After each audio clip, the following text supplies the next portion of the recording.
राम राम मंडळी, कसे आहात? मजेत ना? आता तुम्ही म्हणाल खूप दिवसांनी ब्लॉग्समध्ये आले, तर याचं कारण आहे माझा मोबाईल टेक्निकल इश्यू होता. आता हे बघा, हे माझे जीजू आहे, ही आहे माझी सिस्टर, ही आहे तिची मुलगी क्यूट साऊ, आणि हा आहे माझा वीर, आणि हे वीरचे पप्पा म्हणजे माझे आहो.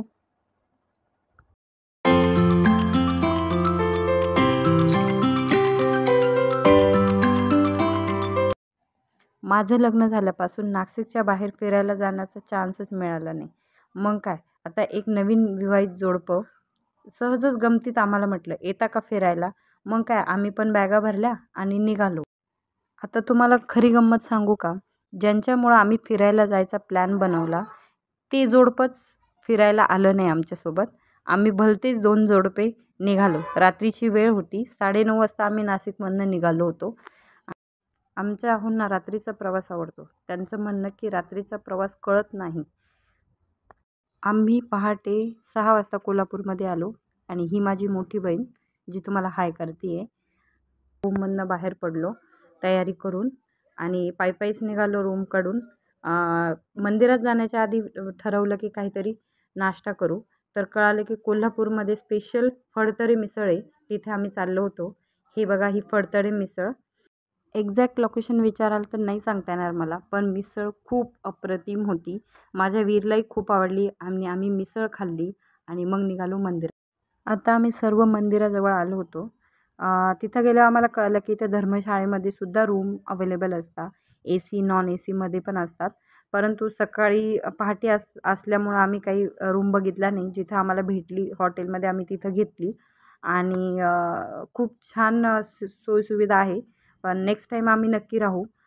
इथून आम्ही आता मंदिरात दर्शनासाठी लाईनीत उभं राहिलो होतो.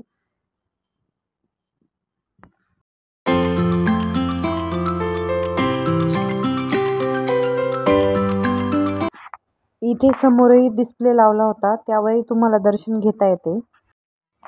इथे आल्यावर कळालं की नेहमीपेक्षा आज जरा कमी गर्दी होती, पण तरीही मंदिरात जाण्यासाठी लाईन खूप मोठी होती. खूप वेळा आम्हाला लाईनमध्ये उभं राहून जावं लागलं.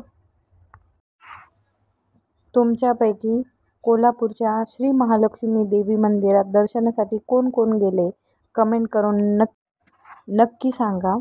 आणि व्हिडिओ आवडल्यास लाईक करा, शेअर करा, आणि चॅनलला सबस्क्राईबही करा. पूर्ण महाराष्ट्रात 3.5 शक्तिपीठांपैकी महालक्ष्मी देवी मंदिर हे कोल्हापूर येथे आहे, आणि आपल्या महाराष्ट्रात या 3.5 शक्तिपीठांना भरपूर महत्त्व दिले जाते. भाविक येथे देवीच्या दर्शनासाठी गर्दी करत असतात. तसं मी तर या कोल्हापुरात व या मंदिरामध्ये पहिल्यांदाच आली आहे. येथे फोटोज व व्हिडिओ काढण्यास सक्त मनाई होती, असे या ठिकाणी बोर्ड लावले होते जागोजागी.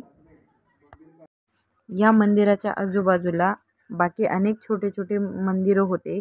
तसेच या मंदिराच्या भिंतींवर वेगवेगळ्या प्रकारचे शिल्प कोरले गेलेले आहेत. व्हिडिओज बघू शकता तुम्ही, खूप प्रकारचे शिल्प दिलेले आहे. इथे समोर गणपतीचंही शिल्प बनवले होतं, आणि इथे समोर बघू शकता तुम्ही शिल्प गळून पडले होते आय थिंक. असेच खूप प्रकारचे शिल्प इथं कोरले आहे. तुम्हाला सांगितल्याप्रमाणे मंदिरात फोटो काढण्यास सक्त मनाई होती, त्यामुळे मी पुढे शूट केलं नाही. त्यानंतर आम्ही मंदिरातून बाहेर पडलो. देवीचा साज शृंगार खूप छान होता. खूप छान वाटलं देवीचं दर्शन घेऊन.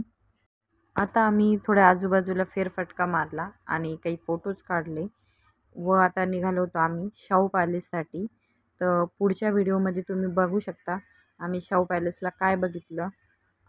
आणि तुम्हा सगळ्यांना व्हिडिओ आवडला तर नक्की लाईक करा, शेअर करा, कमेंट करा व सबस्क्राईब नक्की करा.